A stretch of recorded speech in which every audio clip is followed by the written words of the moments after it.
André, o que você acha de operar mercado americano? Na verdade, a pergunta que eu recebi no Instagram, e que recebo há muito tempo, você acha melhor operar mercado americano, os ativos do mercado americano, ou os ativos do mercado brasileiro aqui na B3, tá? Vamos lá, eu não sei se você tem uma opinião formada para isso, eu vou discutir um pouco aqui, mas se você tem essa dúvida, e se você, na verdade, já se ouviu a opinião de terceiro, ou tem essa dúvida, ou até tem alguma opinião formada, fica comigo até o final desse vídeo, que eu acho que você vai ter bastante coisa durante o processo de raciocínio que vai valer a pena para você. Vamos lá. Bom, eu sou o André Hanna, nesse canal aqui eu falo de trade, falo de investimentos, nesse aqui puramente estou falando de trading, tá?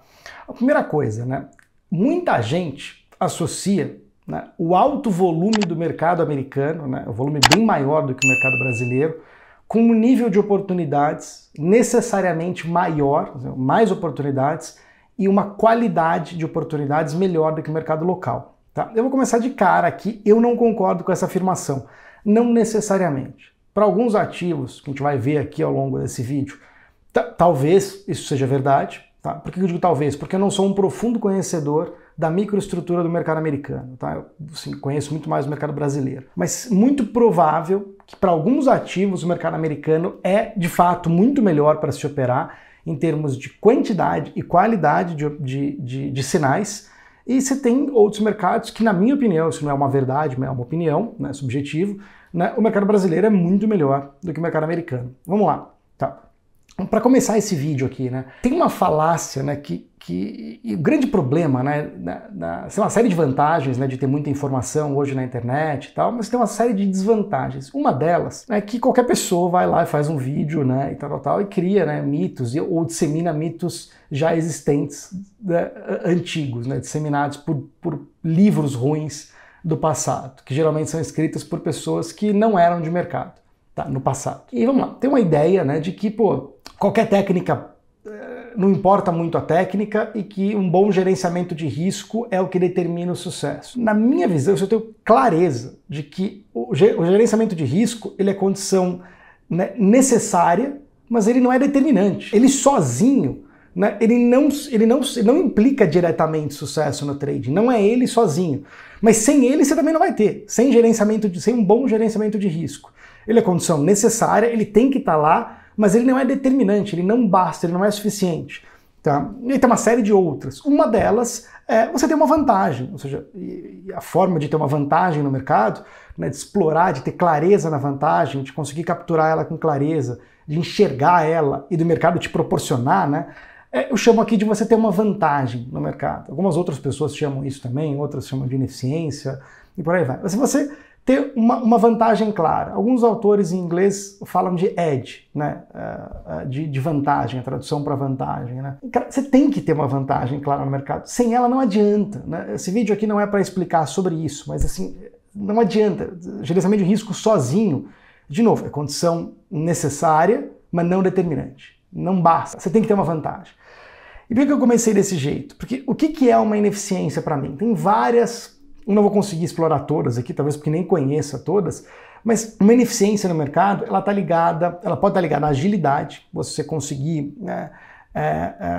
ou ser mais rápido, antigamente por sistema, sei lá, quando você operava no pregão, você tinha um contato direto no operador, você era naturalmente mais rápido que qualquer outro operador. Isso acabou, mas você ainda pode ter um play de agilidade, pega em ações, por exemplo, quando você identifica ali a primeira ou a segunda ordem de um algoritmo que está ligando logo de manhã e ele tem uma ordem gigante para poder executar ao longo do dia, ou até que vai transbordar o dia e vai ficar vários dias. Você tem alguns algoritmos, 5 tipos de algoritmos. Quando você identifica aquilo no começo, de certa forma é um play de agilidade. Mas você foi lá, foi mais rápido e o cara está fatiando aquela ordem e ele vai impactar o mercado de forma mais contínua, mais progressiva e você entrou rápido. Não é só de agilidade. O segundo fator que está ligado à ineficiência, geralmente, a demora no processo de price discovery. Puta, o que é isso, André? Bom, quem fez no curso gratuito que eu fiz na Nelogica sabe do que eu tô falando. Quem não fez, manda uma mensagem aqui embaixo no comentário, dizendo eu quero fazer alguma coisa assim, ou lá no direct do Instagram, que eu envio o link, é gratuito, tá? Apesar de ser gratuito, tem bastante coisa legal que explica essa base, tá? Demora no processo de price discovery, tá? E eu tô falando esses itens para poder comparar Brasil e Estados Unidos depois. Play de agilidade, play de lentidão no processo de price discovery, que é basicamente o tempo que demora para uma informação nova ser incorporada no preço do mercado. E uma informação nova pode ser uma série de coisas, pode ser um indicador econômico, é o exemplo mais fácil. Sai um indicador econômico, é uma informação nova que sai para todo mundo ao mesmo tempo. Ele vai ser incorporado na precificação no mercado. Tempo que demora para ele ser incorporado diz o quanto tem de oportunidade naquele mercado ou não. Quanto mais tempo demorar para ser incorporado, melhor, mais tempo você tem para agir. E o que você acha? O mercado americano tem mais ou menos tempo, né, de processo de price discovery? Calma que a gente vai discutir aqui embaixo. Outra característica, né, que tem a ver com grau de eficiência do mercado. A simetria do tamanho dos players. O que é isso? Ou homogeneidade do tamanho dos players. Quando você tem players, quantidade de players, você tem muitos players, e você tem players de tamanhos muito distintos. Você tem poucos players gigantescos e depois outros menores. Tá? Essa homogeneidade ou heterogeneidade no tamanho dos players. No mercado americano e no mercado brasileiro, a gente vai comparar isso. Tá? E o grau de estabilidade no cenário macroeconômico. Por que isso? Ou de estabilidade política, mas a político aqui entra no cenário macro, tá? Pega um exemplo. O nível de juros longo, ele é um dos fatores que precifica as ações. Quer queira, quer não, ele é como é que é precificado as ações. Você tem um fluxo de caixa projetado para os próximos anos e você desconta esse fluxo de caixa ao juro longo, né, um juro futuro longo, mais um prêmio de risco. Se o juro longo está toda hora mudando por questões políticas, ou por questões de cenário, ou por questões de fragilidade fiscal ou contratual do país e por aí vai, né? Se o CDI longo está mudando, o valuation das ações de todas, elas boas ou ruins, está mudando toda hora. Ele está mais instável, é menos o horizonte de projeção dos agentes é menor, ele é menos visível, é menos previsível por instabilidade no juro, que é o que desconta todos os fluxos, vai fazer preço. Então toda hora vai ficar mudando o cenário por conta de um fator que, por exemplo, nos Estados Unidos ele é muito mais estável do que no Brasil, que ele é muito mais instável. Tudo isso gera ineficiência no mercado. Esses 4 itens: agilidade, demora no processo de price discovery, homogeneidade dos players e grau de estabilidade do cenário macro. Não é só isso.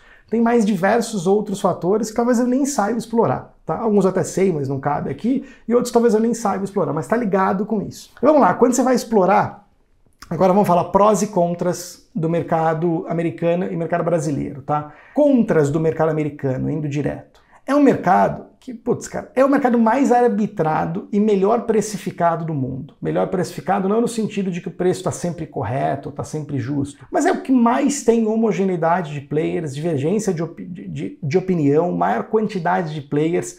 Você tem players, né, diversos players de tamanho gigantesco, diversos players de tamanho médio, vários de tamanho pequeno. Você não tem essa disparidade que tem no Brasil, que você tem, putz, alguns fundos gigantescos, algumas tesourarias e o resto do mercado. Você tem uma disparidade muito grande de tamanho, né? Então você tem ali um mercado muito mais arbitrado e com muito menos ineficiência no mercado americano. Isso é um fato, não é uma opinião. Ele é um mercado melhor arbitrado. Como é que você vê isso? Você tem o mesmo ativo negociado em diversas venues, né, diversas bolsas. E, putz, praticamente é impossível você ganhar dinheiro arbitrando, comprando, né, o mesmo ativo em praças diferentes, porque o robô já faz isso, os robôs já brigam por isso há muitos anos, né? Então, assim, esse é um exemplo, né? André, tá bom, mas eu não estou querendo fazer arbitragem, eu estou querendo fazer operação direcional.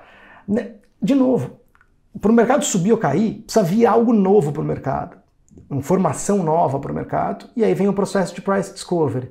O processo de price discovery do mercado americano, ele é muito mais rápido do que o processo de price discovery do mercado emergente como o Brasil, por exemplo. Por uma série de motivos microestruturais. Pela capacidade computacional, pela quantidade de gente cobrindo aquela empresa, aquele setor ou aquele ativo, né? Pelo tempo que eles já têm com o mercado algoritmizado, uma série de fatores fazem com que o ajuste de preço a uma informação nova, o processo de price discovery, seja muito mais rápido. E quanto mais rápido menos oportunidade te larga, tá? Assim, esse é um dos contras do mercado americano, tá? Eu fiz uma listinha aqui para não perder, então às vezes eu tô olhando para o lado aqui, né? É um mercado que você já tem o robô há muitos anos atuando na eu chamo de contra-inteligência do mercado, que é o seguinte, aqui eu já expliquei isso no Brasil também, que é, bom, você pega, por exemplo, o RLP de pessoas físicas. Tem uma hora que todas as pessoas físicas estão compradas ali, elas enchem o pote. O que é a contra-inteligência? Fala, putz, as pessoas físicas aqui operam com lote único, na hora que encher o pote, a posição técnica delas ficar no limite que elas costumam ficar de comprada ou de vendida, eu vou lá e estopo elas. Essa contra-inteligência no mercado americano, ela já acontece há anos, em cima de ou de grupo de players, né, ou de tipos de robôs, né, e por aí vai. Essa contra-inteligência também gera ineficiências e ela já é enxergada no mercado americano há muito tempo também. Tá? Então não é que é impossível, mas pô, já tem caras brilhantes arbitrando aquelas ineficiências que, pô, antigamente não eram muito olhadas e eram facilmente exploráveis por um trader autônomo, cara, operando na mão, tá? E você tem um outro contra no mercado americano que você não enxerga com tanta profundidade o nível microestrutural do mercado. Então você não enxerga que grupo que está comprando ou vendendo e, pô, tela série. Não significa que não dá para explorar por outras técnicas.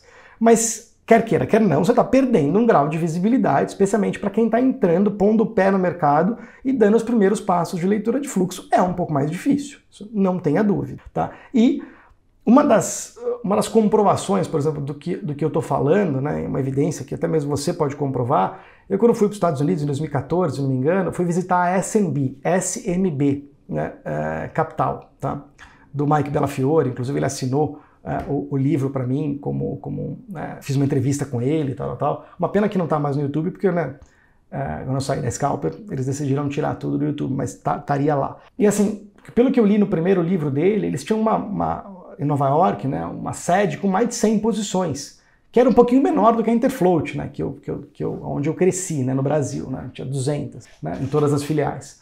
Mas assim, tinha 100, 120 posições. Quando eu fui, eles estavam num lugar menor, né, e tinha 25 pessoas operando.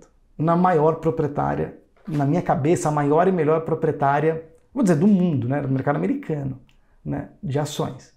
E aquilo me frustrou demais. Né? Saber que o mercado americano, para trading de pessoa física, estava encolhendo trading profissional. Claro, tinha outros caras realocando, vindo para as outras, mas uma redução para mais de um quarto, né? 120 posições para 25, 28, uma redução foi muito significativa na época. Então, assim, diminuiu o grau de ineficiência do mercado americano é menor. Você tem menos possibilidade de operar lá, né, na mão, né? Isso é um fato. Agora, quais são os prós do mercado americano? Né? Vamos lá, depois a gente fala de ativo. Você tem um mercado aberto por muito mais tempo. Isso é um pró, tá? Do que o mercado local. Ele você tem mais possibilidade de horários, tem mais possibilidade de buscar perda no dia e uma série de outras coisas. Segundo pró, você tem uma série de gama de ativos que no Brasil às vezes nem existem, ou se existem não tem liquidez. E o maior exemplo são opções. No Brasil você tem 2, 3 séries de opções líquidas, né? Não para quem está operando direcional, mas para quem quer fazer uma trava, qualquer tipo de operação arbitrada, ou até fazer giro em cima da trava, ou apostinhas, travas de apostas a preços assimétricos, entrar ali com travas, né, pagando muito barato para, sei lá, é muito assimétrico. Você entra ali a poucos centavos e se você ganhar, você ganha R$2 ou $2 naquela trava e perdeu 3 centavos para poder montar aquilo. Isso dá muito dinheiro fazendo de forma sistemática, no Brasil você não consegue fazer, né? Porque não tem série de opções líquidas fora do dinheiro ou dentro do dinheiro. E lá você tem uma série de opção líquida para tudo, para todos os ativos. Então, assim, uma amplitude de ativos e de operações muito maior. E aí entra um fator muito favorável positivamente. Se o que você aprendeu a fazer ou o que você estava dando certo para de funcionar, a tua capacidade de readaptar naquele mercado americano pode ser maior. Depende do que você opere, por aí, que é o que a gente vai falar na conclusão aqui do vídeo, tá? E dependendo do ativo que você está olhando também, por ter mais volume, alguns ativos, ele mexe mais. E de uma forma diferente daqui, talvez menos errático, alguns ativos. Então ele mexe mais. Não é que ele é mais volátil, mas ele mexe mais, tá? Ele engata direções, mas talvez com menos amplitude do que o mercado brasileiro. Tá? Não estou falando de volatilidade maior, mas de talvez mais tendencioso em algumas vezes, né? E especialmente os que têm mais volume. E dependendo do que você opera, que a gente vai falar um pouco aqui embaixo, dependendo se você faz operações, por exemplo, de valor relativo, uma classe de ativos contra outro, ou um tipo de long and short, tá? Não necessariamente entre ações, mas entre classes de ativos, que é chamado valor relativo, lá fora pode ser melhor que aqui. Tá? Então, ele acaba mexendo mais. Então você tem vários prós e contras. Agora, qual que é a conclusão para mim aqui? Tá? Se você vai operar opções e estruturas, eu não tenho dúvida que os Estados Unidos é melhor que o Brasil. Especialmente se você não está operando direcional. Você vai operar ali, fazer operações casadas, ou operar volatilidade, ou fazer operações mais simples, uma menos a outra, spreads, collar, put spread, por aí vai. Tá? Operações assimétricas em opções. E você tem várias classes. Se você for fazer valor relativo, que é entre classes, moeda contra a bolsa, commodity, um vencimento contra o outro, uma série de operações de valor relativo, né, um menos o outro, né, que seria no Brasil, inclinação de curva de juros, um vencimento menos outro de commodity, long and short entre ações, tudo englobando tudo dentro disso. Os Estados Unidos pode ser melhor. Pode, não é que necessariamente, mas ele pode ser melhor. A probabilidade é melhor. Tem mais volume, você não vai ter dificuldade de entrar, vai ter uma série de oportunidades, você dilui o teu risco, você não fica com risco naquele setor, ou risco idiosincrático naquela ação ou naquele negócio, você consegue fazer mais operações dentro daquele fator de risco que é a arbitragem, e aí você vai diluindo aquilo, tá? Você consegue algoritmizar melhor e por aí vai. Agora, se você vai fazer giro direcional num derivativo, né, eu não tenho dúvida que o Brasil é melhor que os Estados Unidos, porque ele é mais ineficiente, é mais fácil você ter um play de agilidade melhor, o processo de price discovery é mais lento, grau de estabilidade macroeconômico e você tem homogeneidade dos players bem menor. Você tem players, tesourarias e fundos muito grandes e o resto da picadeira do mercado. Isso mexe preço. Então, eu não tenho dúvida. De trading direcional em derivativos, eu só tenho dúvida em ações, tá? Trading direcional em ações, eu não sei comparar. Eu não sei comparar porque eu não conheço a fundo a microestrutura americana. Mas o mercado de ações brasileiro, para direcional, também favorece, inclusive é o mercado mais fácil para quem quer começar com leitura de fluxo é através do direcional, através da leitura de fluxo de ações, tá? Mas eu não sei comparar esse direcional de ações do Brasil e Estados Unidos, sinceramente não sei, tá? Espero que você tenha gostado, tá? Eu sei que é um vídeo para voltar e assistir de novo pela quantidade de informação e até pela linguagem que eu usei aqui, né? Até peço desculpa por isso. Se você gostou, dá o curtir. O YouTube gosta disso porque ele divulga para mais pessoas, ele entende que o conteúdo é bom. Se você não está inscrito ainda no canal, se inscreve, que aí você não vai perder nenhum vídeo quando ele for publicado. Espero que você tenha gostado e não deixa de deixar aqui nos comentários, né, a tua opinião e também se você quer ou não fazer aquele curso gratuito que eu fiz da Nelogica sobre microestrutura e macrofinanças. Abraço!